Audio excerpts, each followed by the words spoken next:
I see we do have a couple of people who have joined in so far. Yeah.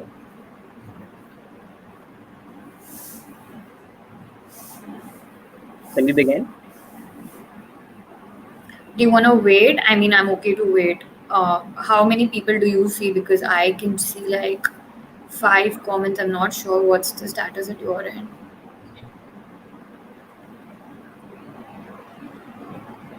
Just give me a go whenever you want to. I'm We ready have whenever. 17 Just people. We have 17 people right now, and we'll start as soon as we reach 20. okay, Sarthak, your voice is breaking a little. Maybe you want to kind of check your connection just in case. Okay. Is it now proper? Yeah, it is. Okay. I hope my voice is not breaking. Okay. Yeah, it's perfect. So, hello, folks. Welcome to the first episode of Srijan, where aspirations take flight. So, are you all ready for boarding? Srijan, the entrepreneurship cell of Acropolis, is a student-driven body which aims at giving birth to entrepreneurial minds, nurturing, fostering, and transforming them into real-world problem solvers to create a mark on entrepreneurial canvas. Hi, I am Sarthak Parak, student advisor at Srijan Entrepreneurship Cell. With this talk series, we aim to provide the newbies with guiding light, helping them to build an attitude, learn what skills are required in real as well as competitive world, and finally know how Srijan prepares you and help in achieving all of it. In this talk series, we'll involve certain alumni and alumni who are into entrepreneurship, higher studies, or job profile. So today we have with us a very organized personality, Ms. Shivani Bhasin, graduated as a computer science engineer from Acropolis in 2016, who has around 2 years of experience leading PR mandates for global consumer brands across industries as diverse as travel, luxury, tech, lifestyle, and fashion.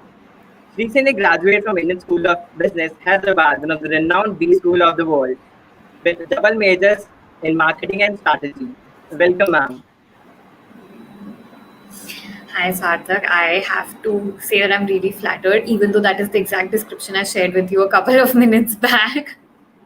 But before we start, I do want to say that this is really great. I mean, when we started E-Cell, when we started with E-Cell back in 2012, 2010, it was such a small body, and to see it coming so far, and then you guys taking on innovative initiatives like this one, it's as an alum, it's a really proud moment for me. So more power to you guys.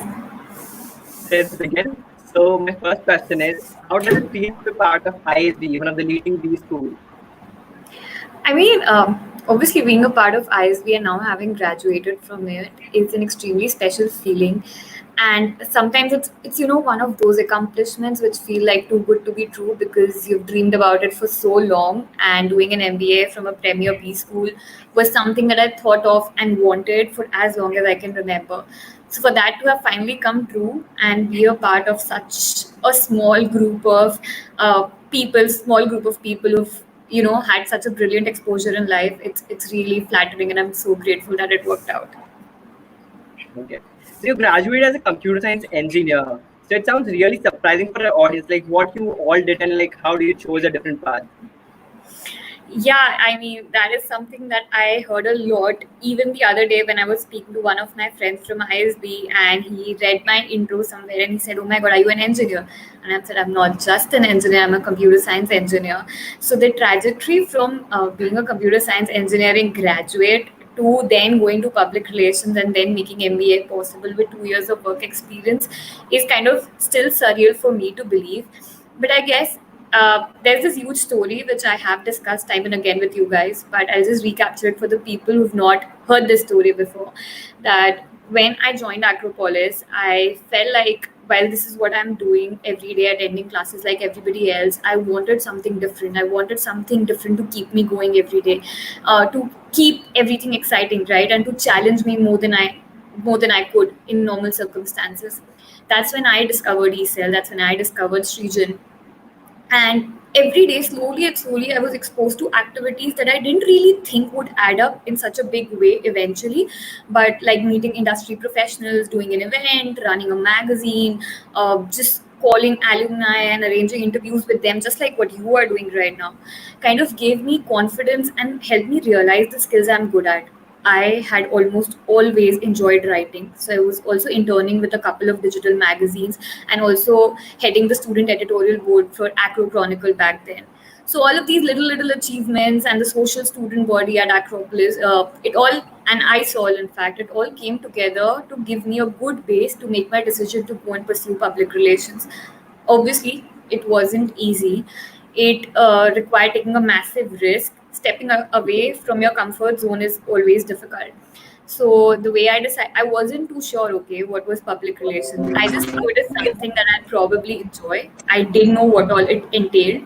So I started like a mad person, applying to every public relation firm job posting on LinkedIn, started sending bulk emails to everybody I could find. And then, fortunately, I guess it was meant to be. I heard back from some of those guys. Finally, I landed up in Mumbai, and that's how public relations happened. So, from being an engineer to public relations, I guess it was just like a lot of persistence, not giving up, not letting what people say kind of stop you. That you Yes. get you're an engineer, so tum ab aage, join an IT firm or whatever. Like just Yes. have that in you to make your own dreams, and not people only say it's not possible because they've not seen it happening around them that often, right? That doesn't mean that it's never going to be possible. So that's one thing I feel, and then I can't stress enough the importance of extracurricular, which helped me transform into public relations because my degree wasn't useful after that point, right?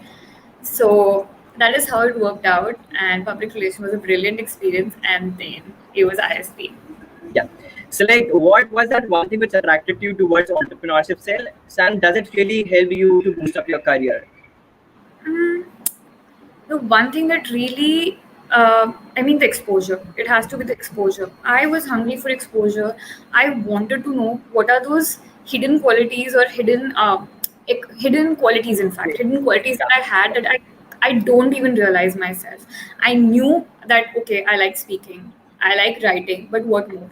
Can they ever amount to anything else Yes. except just being something that I like to do in my pastime or enjoy doing? And I think that is what helped me gravitate towards E-Cell. Also, a lot was happening in E-Cell, right? E-Cell Yes. students, it's like there were no 24 hours day for them. It was like they were putting in work equal to 48 hours, 36 hours every day. I would see my seniors go through it, right? So there was this whole aura and charm about it that, okay, iska to part banna hai. So that is what gravitated me towards E-Cell. But the opportunities it brought, and I have to mention this: entrepreneurship is a hot word right now, right? Everybody is an entrepreneur. Startup is big. There's Stand Up India, Startup India scheme. But back when I was in college, it was still kind of esoteric. We knew it was something Yes. cool, Yes. but we didn't know what it was. So I think Atul sir and Anupama ma'am then came as industry stalwarts who actually helped us understand what entrepreneurship means, what it meant to use innovation in good ways and make change for the betterment of everybody around you, what it meant to solve a problem, what it meant to bootstrap a venture, right? And I realized for me, entrepreneurship was not just that one term or a profession. My belief is entrepreneurship is a lifestyle. Yes. Being entrepreneurial is a mindset. So everything that I learned during the course of E-Cell and starting my own company at ISB, those little skills, just it's applicable anywhere. You name it, you name a profession, even in daily lifestyle. It just involves being creative, being innovative, and not giving up. So, like, you were into entrepreneurship sales, then why did you chose your plan to make higher studies? So did higher studies give you perspective to pursue your dreams to a next phase, or there was some other reason?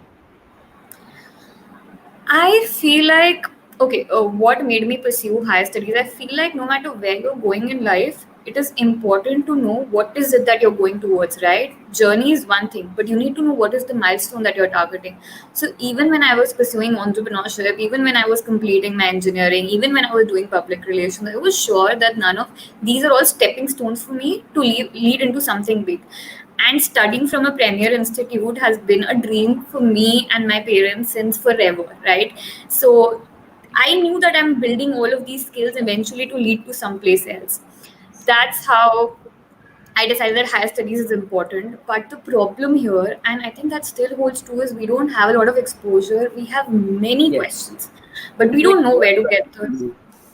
There is Sorry. more theoretical based rather than practical knowledge sharing. Correct. And then when you speak with peers around you, everybody wants to get a good job and related to engineering, and then probably study for 2 years, do MTech. So the field is very narrow, right? And then Yes. once I had tasted blood in business, I knew that business MBA has to be a part of whatever I do in my life. So I think that running CQ kind of gave me that taste of blood, which kind of pushed me ki, "ठीक है, at some point I want to do an MBA." Now it's very interesting. When I was in fourth year, and this I would say to all the students in third year and fourth year, we do have a couple of time on our hands back then, right? And you're trying to figure out what you want to do next. So then I Yes. decided, until unless I'm sure, it's good to have a backup. I'll start preparing for GRE because that will open many more doors for me. Yes. So I spent my third year, later half the third year and first half of the fourth year preparing for GRE as a backup, because back then the market was less volatile than it is now. And then I don't know, by some stroke of, I don't know, luck, I went to my GRE center. My preparation was complete, but I couldn't appear for my GRE. Some screw up had happened. But I think it was for the best. Things didn't work out, but I feel that for something to work out, larger, bigger things to work out, things have to fall out of place in the beginning. Yes. So then GRE didn't work out. I then moved to Mumbai. Public relations happened. I completed 2 years of WorkX, and I knew it was time for me to do an MBA. Okay. So that's when I decided, okay, I'll take some time off work, because maintaining a lifestyle in Mumbai, working 16, 17 hours a day, and then studying wasn't an option for me. It was very, very difficult. I had already taken a massive pay cut to leave engineering and go work in public relations.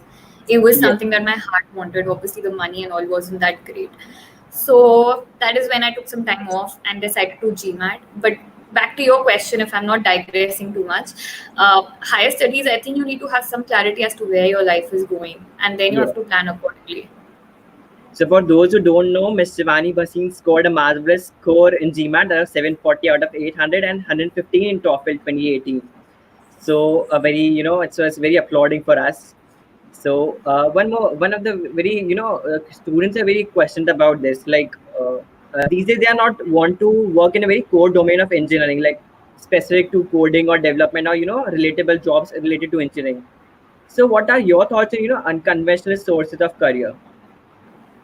Okay, so you don't choose that you want to have an unconventional career, right? It just happens. And I have nothing against people who love engineering, who find their calling there. It's perfectly okay. It's the most lucrative field. It's the future. Please don't think that engineering is boring. Engineering is common. Every second person in India is an engineer. No, if it is your calling, it remains your calling. It doesn't matter how many people want it, right? So listen to your heart, know your core skills, know what you're good at, and know what you're not good at. The thing that I did right is I realized what I wasn't good at. I could perform decently in my vivas. I graduated with honors in engineering. Okay, so I didn't let my studies suffer because of what I was doing outside class. So I think it's really important to not take academics for granted.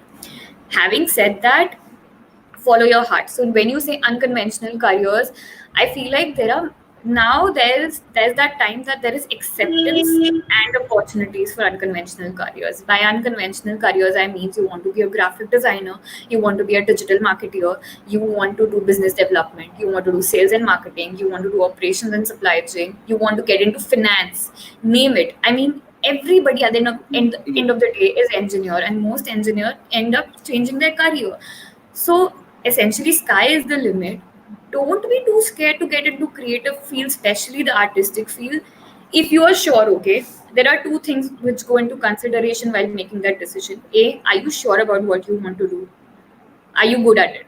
B, can you afford the luxury to do it? Because creative fields will never pay you as much in the beginning as corporate conventional fields do.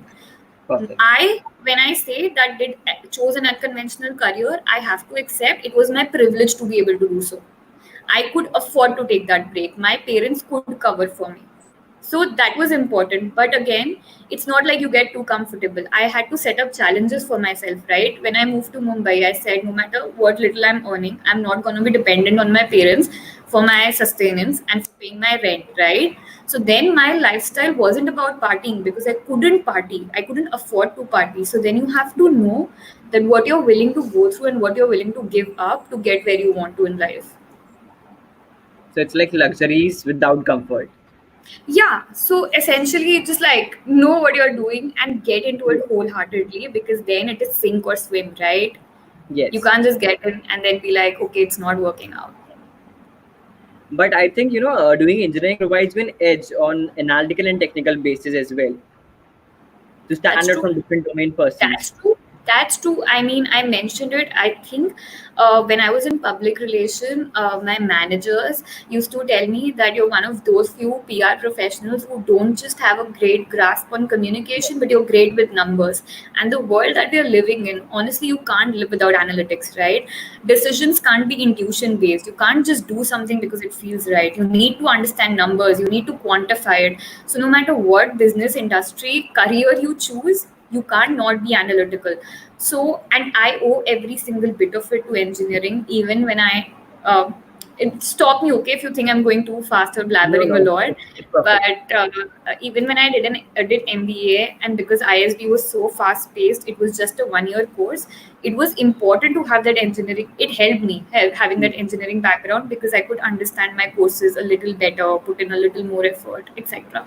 So it definitely did help me. So engineering not a wasteful for you, it was a boon for you. We can say that. I feel like nothing you do in life is ever a waste, okay? So everything Yes. you do adds up in some way. I am a strong Perfect. believer that even if you're failing, that's like the best thing happening to you. Okay. So I've heard that VS B schools application when you apply for B schools. So they require very vast profile up to like average work experience of 4 to 5 years. But you had only 2 years of work experience. And so what made you stand out for other applications? So I'll be very honest. To apply to any good Premier B school, except Indian institutes and IIMs, you need a minimum of 2 years of work experience to qualify. That's the Okay. qualifier. But they kind of side with people with more experience, like 4 and 5. 2 years is just enough to get you an application, right? Whether it's US, UK, Canada, or ISB for that matter, or the executive programs at the other IIMs, I think. So when I crossed that 2 years mark, it was a very risky move for me because I had just crossed that mark. Secondly, Yeah, I yes. didn't have an IIT or an NIT on my resume, and I had an unconventional career that didn't pay me too much on my resume. But it was a big risk, but in my mind, I knew I was prepared. I'll tell you why. A, because I had excelled in every opportunity that was given to me. Even when I chose to do engineering, I did not limit myself to it. Even when I did an entrepreneurship course, I did not limit it to classroom learning. I implemented in real life, right? When Yes. I was a part of Srijan, that gave me so many extracurriculars on my resume. You should see my resume. I'll just mail it to you, and like later when I had applied to my public relation companies, there was just so much to talk about. Even in Yes. my MBA interview, 10 minutes of my time was even not even MBA interview, okay? Even during my ISB placement, the company that I got placed in, 10 minutes was spent discussing CQ. So that is the importance that extracurricular held for me. So I think this pandemic has shattered the dreams of VS students to pursue maybe a job or higher studies or global masters. So what if you have not been accepted by ISP? So what could be your plan B? What would have been your plan B? So had I not been accepted by ISB last year, honestly, I would not have done MBA from anywhere else. I got a good score. I took some time off. I worked hard for it. I got a good score. I applied to some of the biggest B schools in US as well. I applied to Columbia. I applied to Kellogg. I applied to Duke. Those were my dream schools as well. It's just that monetarily going to US at that time with uncertain ROI, etc., and such a big loan Yes. because MBA is 5x, 6x Very more true. expensive than MS, did not make Yes. sense. So had ISB not worked out, I would have taken a year off. I would have prepared again for ISB. I would have spent that time working. I would have done something creative. I would have not sit at home. That is for sure. But if you are asking me what people should do now when the world is facing a pandemic like this, Yes. I would say it's important to take a stay. understand the situation around you. It's not the best time to kind of do a massive investment, right? Yeah. And especially not for global education, because we do not know when the borders will be released. We do not know how open, and this is completely my opinion, and we don't know how open US, UK or Canada will be to giving jobs to people who don't belong to their country, right? And it's just practical. If you graduate, say, after 1 or 2 years and the job market is down, and suppose the world is still in recession, it's just not worth the risk. And you guys are fairly young. You guys are still in college, probably fourth year, third year, second year. So I think when you say higher studies, it mainly concerns third and fourth year. Yes. I personally believe it has a lot of importance if you work before you do your post graduation. You understand business better, you understand world better, you understand companies better, and you understand yourself better. It's very important for you to know. See, now you might love suppose right now you hate engineering. Okay, you are like, I want to be a marketer. You do sales for 2 years, and then you realize, okay, you hate this thing and you want to go back to IT because that's the best field in the world, that will give you insane amount of money, that is growing every day, that is very challenging, correct? At least you've not wasted your money into on a post graduation doing a marketing course. So just like take time off, and that's completely my opinion. It could differ case to case. Somebody could have a completely different life story and could make sense for them to do post graduation right now. But I would say go to the job market, explore, understand, innovate, and then make a decision. So according to you, pursuing a job before masters or higher degrees, it's like sharpening a pencil. Yeah, definitely. I mean, I couldn't have worded better myself. It is important. So moving on to next question. So you had experienced all of it, like being into higher studies, job experience, entrepreneurship. But I think being an entrepreneur is itself a bigger image of an individual. So you started with your team, the C-Cube, the convenience store, the campus company, the first campus company of the city way back in your college days. So like, how did you came up with that idea, and how did you started its execution? So, honestly, it wasn't just my idea. We were a part of this entrepreneurship course, a 21-day certificate course. And I think there were 10 of us in a team. We were supposed to submit a business plan as a mandatory requirement for graduation, which is when Okay. all of us brainstormed and thought that, okay, this is a need, it is practical, it is realistic, it can be met. And it was only when we presented that business plan that the college management said, hey, this is a great idea, we would love for it to happen, and we want to fund it. Now, at that point, it required real ownership, right? And we were asked to chip in our own money to have some skin in the game, right? Because college can't just put entire money and expect students to kind of take care of it without really having any personal involvement in it. So that's how me and my friend and a couple of others chipped in, and that's how me and I had another co-founder, and thought that, okay, this has just got real. We have to make it Yes. happen. And Sir Anupama ma'am gave us 2 months. They said, do whatever. If you want this happening by your own hands, then make it happen in 2 months, else we are going to open it, right? So it was 2 months of going to the market, understanding how paper market or paper industry works, what is the best way to kind of manufacture. Do we get one manufacturer? Do we get 10 manufacturers? Do we get files from one area? Do we get sharpeners from another area? Do we get merchandise right now? Do we wait for consumer response? How do we market it? How do we decrease the dependency of people on other stationery shops? Like, okay, I think that was one of the stores. So it was a lot of that. So it was just like believing in that idea, and it wasn't just my idea. I would never take ownership for that. It was a group idea. But yes, when it came to execution, me and my friend Mayuri, we kind of took charge and we said we're going to make this happen. And there was a lot of learning on the way. And then it did evolve from what the original business plan was, because we realized that practically a lot of things were not implementable. And then the two of us had to do a lot of changes. So it kind of grew from there. And then initially there was 5 of us, then the kind of team changed, and like the biggest proudest moment for us is that it's still there. Okay. So congratulations for C-Cube, the convenience store. It's still running Yes. out there at Acropolis campus. Yes. So like, do you feel that you have evolved much before as you were in Srijan and after you were in Srijan? Sorry, your voice broke. So you have evolved as a part of Srijan, or before that you were like you felt that you are self-sufficient to to grow?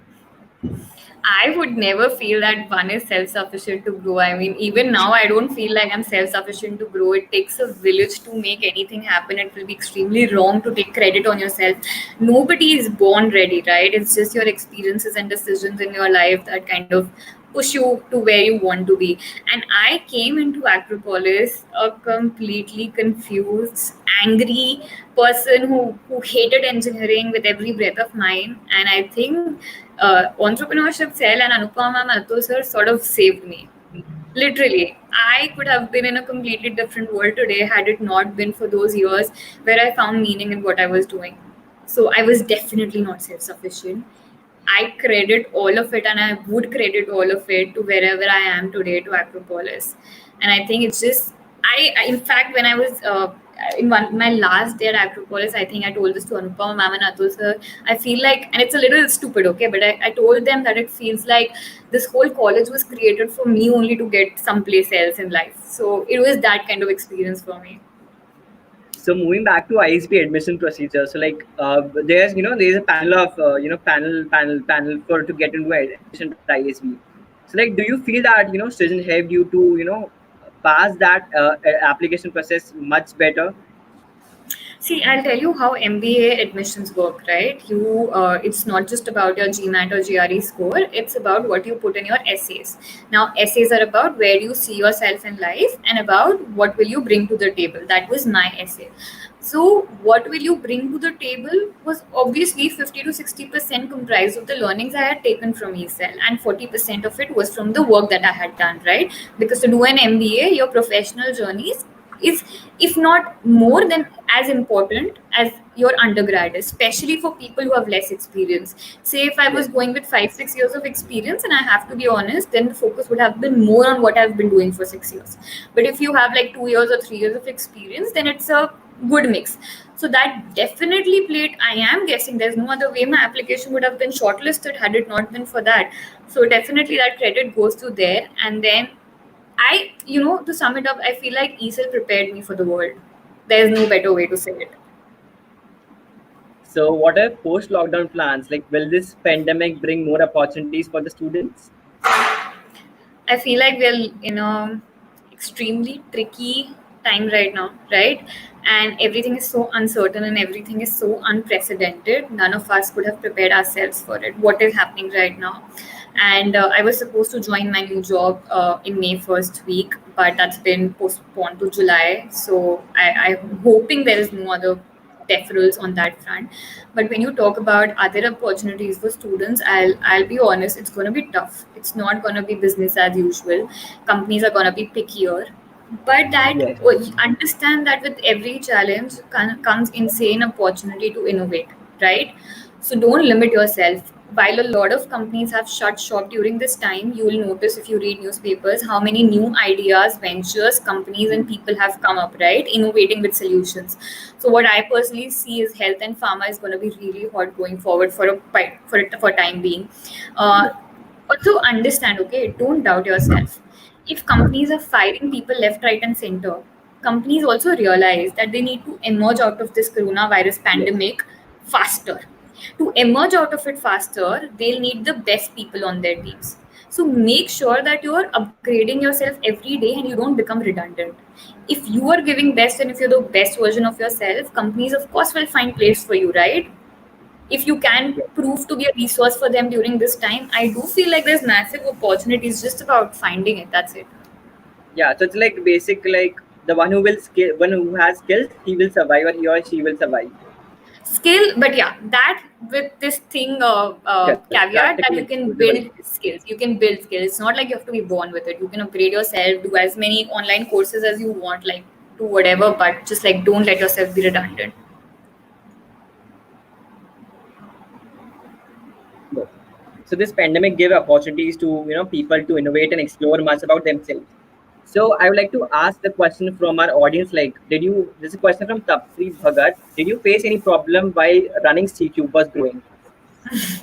I think CQ was born out of problems, and every day, I mean, when we had finally got all our stock printed and our inauguration date was appointed, suddenly monsoon had hit. It was raining so badly, and I remember I called my friend, like Mayuri, who was my co-founder, and then we were like, how we even gonna get all of this delivery to the college? So then in the middle of the evening, we did arrange some transport. Two girls went, and we had 80 kgs of paper bundles to kind of lift. And then we went and met a manufacturer. We realized that he's not segregated those pages into bundles, so they were not ready for files, and we were opening shop in like less than 1 week. And so then all of us kind of sat in my house and started manually building those bundles. We had to open my aunt, my mom, my cousins. Like it was all hands on board, like how a new company or a business is started. So, I mean, CQ was always full of problems. You would run out of paper. Suddenly, demand was very high on certain day of week. There would be assignments that we didn't know about, and people forgot doing. And then there was also this constant thing about gauging the demand, right, of new products. People, then we realized after running the store for 2 years that people were also looking for binding. Now they want us to be that one stop shop for all their solutions. They just don't want files, or they just don't want college merchandise anymore, right? So Yes. innovating and solving problems, CQ was all about that. That's really very interesting about journey of CQ. So we have question from Vittal Sharma, like what is best, Yeah. being an entrepreneur or working in a corporate in the initial days? See, if you have a great idea and you understand how business works and you can afford to put some capital down there, then start as an entrepreneur. I can't assure you that you're gonna make it in the first attempt. There are gonna be a lot of failures. If you think you're ready to beat all of that and you're ready and your idea is very time sensitive, go be an entrepreneur. But definitely, I think very practically, honestly. It's a good balance of being practical and being dreamy. So I feel like being in a corporate kind of helps you understand organizational structure better. You have to struggle a little less when you're setting up a Yes. company from zero, right? You kind of understand those SOPs, the way the companies are supposed to work, basic things that you're supposed to remember. So I guess 2, 3, 4 years of work ex never hurt. And if you kind of pick up, most 90% of the entrepreneurs in India, they do have a background in corporate, Right. right? And then they build their idea, they save some money. And also what's really important for a company to succeed is having great contacts, right? So it's only when you go and work that you develop those contacts. Yes. So we have a question from Aman Jain. I want to, add some point to this question as well. It's like, how do you manage college and CQ simultaneously? Like, since you were also the leader at Srijan in 2013, way back. So, like, how do you manage Srijan activities, events and CQ and college classes together? I would see. I read this line the other day somewhere, and it really stuck with me. You have to choose your struggles. CQ and Srijan and everything else that I did was a struggle that I chose for myself. Okay, and when you really, really, really want something, classes for me was secondary, right? Srijan, and this is not a great thing to say, but Srijan and CQ was priority. So it's about just putting in whatever hours required. I remember before CQ opened, it was a summer break, I think a term break or something, semester break, and the college was completely empty. And Anupama ma'am was like, you have to come and we have to discuss this thing. And the very idea that, okay, I have to wake up 8 a.m. in the morning, grab a bus, and then spend entire day in college alone and come back at 4 p.m. was so unnerving. But then I asked myself, this is what I really want, right? So I should be willing to make that struggle. So that day, there was not even a single school in that entire college campus. All my friends were busy with some family functions, etc., etc. I chose to go and make that sacrifice, right? So of course, there were struggles. I had to listen a lot from a lot of my professors as well. It wasn't as easy because they thought that I was always distracted.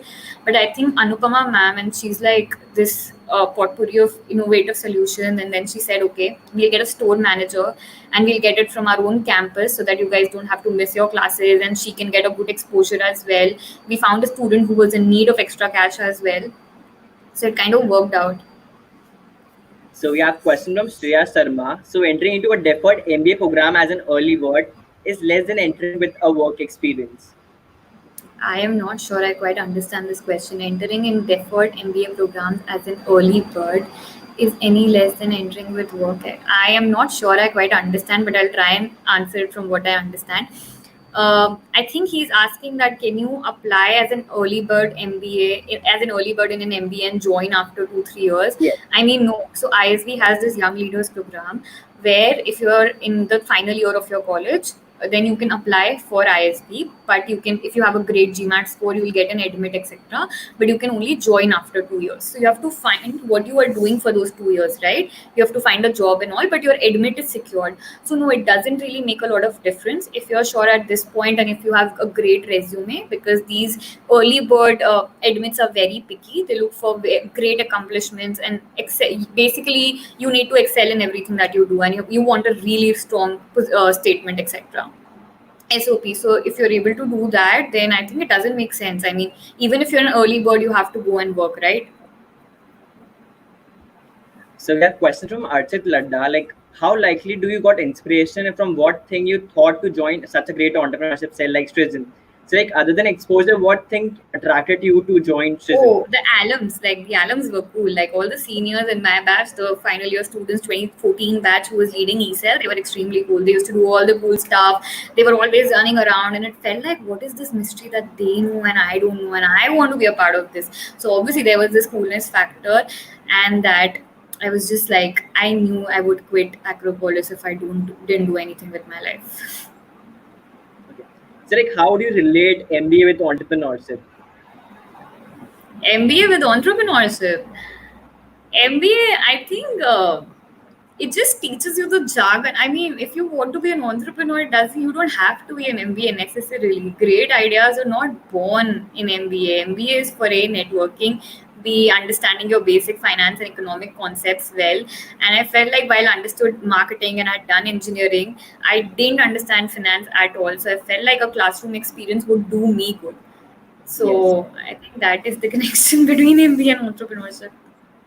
So moving to the closing end, so like what is your remark towards Do your we have junior? any other question that we want? Did we skip earlier? Do you want me to go through it? Actually, I've covered all the questions which I felt that should be necessary. Right.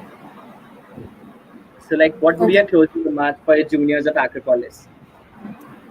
I feel like don't give up, keep pushing, and believe in your dreams. And really take every opportunity that comes your way. Don't find excuses to get out of commitments, right? Don't think about, oh, I have this to do, I have here to be, I have this place to be at, etc., etc. Just like understand what you're doing today is going to amount to something so magnificent and so brilliant someday, and you're going to only look back and realize that it was all worth it. So don't be scared of taking of sticking to commitments. Don't be scared of taking new initiatives. Just follow your heart and believe in your dreams. And those dreams could be anything. Don't let the world tell you otherwise. You want to be an artist, be an artist. You want to be an engineer, be the best damn engineer in this world. Like whatever you do, just give it your all. Don't compromise. And don't have like second thoughts in that. That's really very interesting about you heard about your journey. So it was really wonderful to know your experience on your entire journey with certainty, confidence, words of wisdom that which was inquisitive for our audience as well. So Shivani is that engineer who did not pursue a conventional computer science career, but she enhanced her co-curricular activities and participated herself in co-curricular various different activities and events. So which developed her as a good communicator, team player, as well as leader, which actually broadened her horizon. So this was the story of Miss Shivani. Stay tuned to hear some more stories about graduates of Acropolis who are part of Prism. Thank you. Sarthak, so before you guys log off, I just want to say this was extremely, extremely heartening for me. Thank you for roping me in. I don't think I had any golden nuggets of wisdom to share, but you guys thought of me, and I would love to help anybody. I see a couple of questions popping up right now, so I'll share my email ID with you, the other email ID. So if anybody is really confused or really want to reach out, just ask them to drop me an email. And also, I see a lot of unseen messages on Instagram and Facebook Messenger and LinkedIn, but it's just not the best way to reach me. So I'll just share my email ID. Yeah, we are really glad to have you for this first talk series of Srijan where Aspirations takes flight. All right. Thank you. Bye. Stay tuned, people, for next episode.